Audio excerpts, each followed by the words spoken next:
የመራቢያ አካላችሁ ስር እየጠቆረ ካስቸገራችሁ በቤታችሁ ቡና ካለ እድለኛ ናችሁ። ቡና ከሌለ ደግሞ ቡና ግዙና ይሄንን ነገር አስወግዱት። እንዴት አድርጋችሁ እንደምትጠቀሙ ልንገራችሁ። በተለይ ጉልበታችሁ ስር፣ አንገታችሁ ስር፣ ጀርባችሁ ላይ ጥቁረት ካለ ይሄንን ነገር ከተጠቀማችሁት አንደኛ በተፈጥሮ ስለሆነ ምንም የጎንዮሽ ጉዳት የለውም፣ በእርግጠኝነት ትወዱታላችሁ። ታዲያ ይሄንን የምታዘጋጁት ምንም አይነት ገንዘብ ሳታወጡ ስለሆነ ለጓደኞቻችሁ ሼር ማድረጋችሁ እንዳትረሱ። ቪዲዮን ደግሞ ሪፖስት እያደረጋችሁ ተከታተሉ።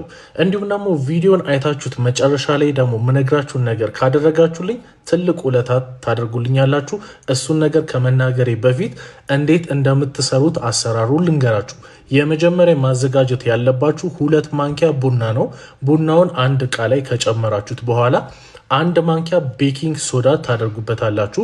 ምናልባት ቤኪንግ ሶዳ ማግኘት አንችልም ለምትሉ ሰዎች ደግሞ ሩዝ ፈይታችሁ ደረቁን ሩዝ ማለት ነው ከፈጫችሁት በኋላ ዱቄቱን መጨመር ትችላላችሁ 1 ማንኪያ። ከዛ በመቀጠል ደግሞ ቤታችሁ ማር ካለ 1 ማንኪያ ማር መጠቀም ትችላላችሁ። በማር ፋንታ ደግሞ ስኳር እንጠቀም የምትሉኝ ሰዎች መጠቀም አትችሉም፣ ማር ብቻ ነው የሚሆነው።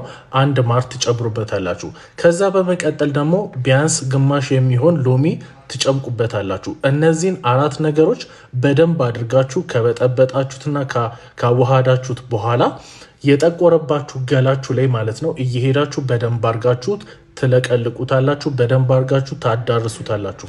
ከዛ በኋላ ለ15 እስከ 20 ደቂቃ ወይም ደግሞ 30 ደቂቃ እንደቻላችሁት ድረስ ማቆየት። ከዛ በኋላ መታጠብ። ይሄንን በተደጋጋሚ በሳምንት 4 ጊዜ ብትጠቀሙ በአጭር ጊዜ ውስጥ ቆዳችሁ ላይ ያለውን ጥቁረት አስወግዶ የሚያምር ለስላሳ አዲስ ቆዳ እንዲኖራችሁ ያደርጋል። ታዲያ